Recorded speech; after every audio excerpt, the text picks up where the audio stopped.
Hello there, Brick Fanatics. The new Arkham Asylum LEGO set has been revealed, and this one feels like it's going to be a little bit controversial for several reasons. Right up top, before I say anything else, I wanted to make this very clear, although you can probably already guess this based on the source material. Because of the subject matter of this LEGO set, we will in this video be discussing mental health issues and depictions of mental health in popular culture. This is not going to be a very serious or detailed look at these subjects. I just wanted to make it clear that you were aware of that going into this video. Otherwise, let's carry on and have a look at the set. It's been a few years now since we've had a decent, solid Arkham Asylum LEGO set, this being one of those iconic locations that shows up in an awful lot of Batman material. One of these controversial things that I think is going to stand out for a lot of people is the construction and the design of the LEGO set, because this one is intended, or at least it looks it, to be modular adjacent. One of those buildings that will clip in very nicely next to your jazz club, next to your Tudor corner, next to your Xavier's School for Gifted Youngsters. We made a lot of fuss about that particular LEGO set being modular because it didn't really feel like the building with normally its expansive grounds really works in a kind of a terraced street setup. But it's all the more strange to be able to have a school next to an asylum. What's going to be perhaps more controversial is the way that this design has been constructed, because yeah, it's meant to be modular here, clearly, but it's got all of this open space in the middle. When I did a video on this rumour earlier in the year, I pointed out that one of the things that Arkham really needs is that big sign over the front that says Arkham Asylum, and here we have that, and it is quite a nice looking sign, I'll give you that, and it's got this kind of open courtyard here with the big old gates. I'm glad that they found a way of achieving that while sticking to the modular form, but it does mean that all of the buildings are kind of squished up and small. There's not a huge amount of space in these prison cells, because this thing is like 80% prison cells. No, it is not the most expansive possible version of this that we could have had. We could have had something that stretched over another half of a base plate, for example, or we could have had something that wasn't modular and did its own weird, wonderful thing. I think because of the location's iconic history, in particular in video games where fans are used to being able to explore it in exquisite detail, the fact that this one is a little bit shallow and narrow in terms of the actual building structures of the thing means that it's not necessarily going to tick everybody's box. At the same time, how could they have gone about this and given us a more complete and a more full version of Arkham that would feel like the kind of expansive game setting that people are used to? Maybe something more akin to like Lion Knight's Castle? That's the only way I can feel of really getting the sense of scale and the maze-like design of Arkham so that it feels like it does in the games in particular. And actually, yeah, that would have been quite a fun way to go about this, but that's clearly not what the brief here was for this LEGO set. And it's definitely trying to be the same kind of thing that we've had from the Marvel modular adjacent buildings recently.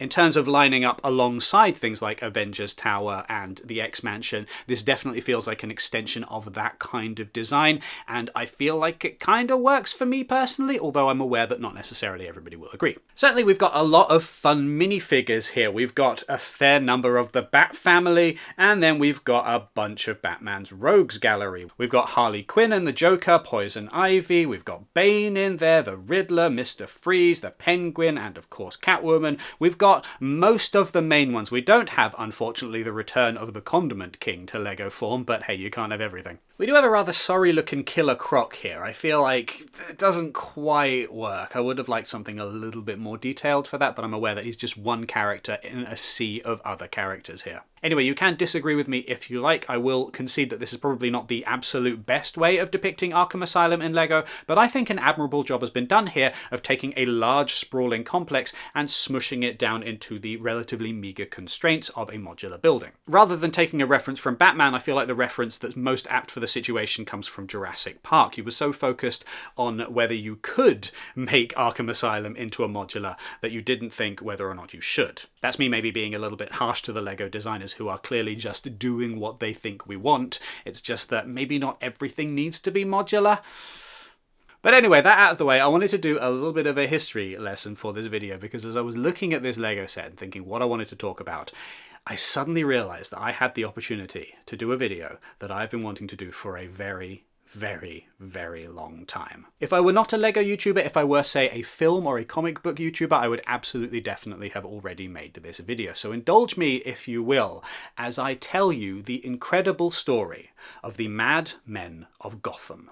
Or perhaps it would be better to call it the Wise Men of Gotham, or indeed the Wise Men of Gotham, as it is actually locally pronounced. This is the folk story of an actual village that exists in England, which was the inspiration for the name of Gotham City in Batman comics. It just so happens to be a story about madness, about clever heroes outwitting evil villains, about a vigilante that you have absolutely heard of, and it is based in actual medieval history. This is a brilliant story, so strap in. The medieval village of Gotham, literally Goat Settlement, is a stone's throw from Nottingham Castle, and as you can imagine, it is therefore very much tied up in the myths and the legends surrounding Robin Hood. Nottingham has the rare distinction, the honour, some might say, of being one of the few locations on planet Earth to have a Disney song entirely devoted to how awful it is, although since Disney bought Fox, I suppose New Orleans could claim the same. If you've seen the film about the cartoon fox that has awakened many things in many people over the years,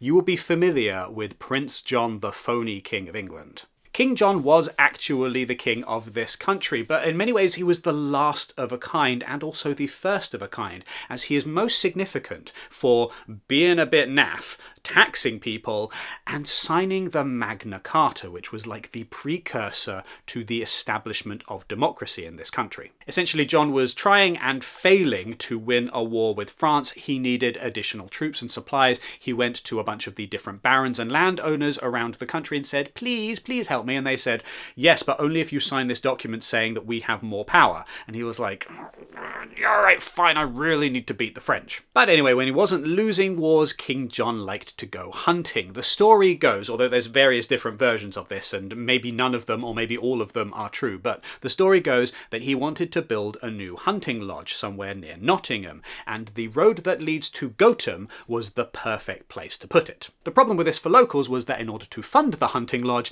there was going to be more taxes, specifically on the road that led to Gotham. It would become a toll road, so you had to pay a coin in order to use the road. That coin then went to the king's coffers in order to pay for his hunting lodge. Double the taxes, triple the taxes. As you can imagine, if you live in the village of Gotham and your main source of income is goats, goat cheese, etc., things that you take to Nottingham Market and sell and then bring the money back, every time you leave the village you have to pay the king a coin. It becomes very expensive very quickly, and so worrying about their livelihood, the wise men of Gotham hatched a plan. They were going to pretend to be mad.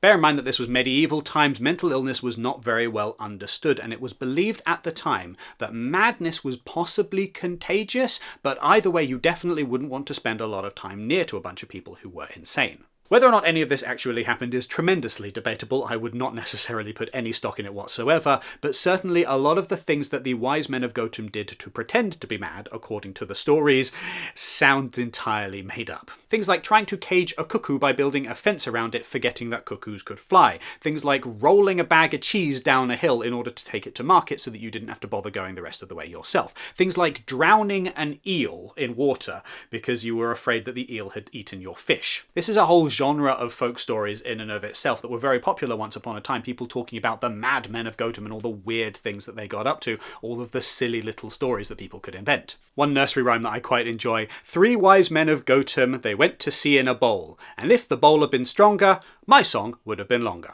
For that reason, likening somebody to the residents of Gotham is shorthand for calling them somehow mentally deficient. And that is the reason why in 1807 in the Salmagundi Papers, Washington Irving described New York City as a modern-day Gotham. By this point, the local English pronunciation was long gone, but the name has stuck ever since. New York City, Gotham. And that is why the name was taken by Bill Finger as the name for the city in his Batman comics. There's even a comic from 1996 in which Robin discovers that the city of Gotham was in universe literally named after Gotham because everybody there is mentally ill. Anyway, that is the story of the Mad Men of Gotham, or the Wise Men of Gotham, however you want to phrase it, and this has been the Arkham Asylum Lego set. Will you be picking it up yourself? Let us know in the comments down below, and do all of the rest of the YouTube things. Give this video a thumbs up and hit subscribe and the notification bell. If you're going to be purchasing this Lego set or any other Lego set from the Lego website, do make sure that you use the affiliate link which is down in the description, or the QR code that is on screen. They take you straight to the Lego website and we get a percentage of the sale when you purchase through those links. Just an easy way of helping out the channel. Do make sure that you go to brickfanatics.com for coverage of all things Lego, and make sure that you sign up to our newsletter so that you never miss anything Lego related ever again. Thank you very much for watching and have a wonderful day.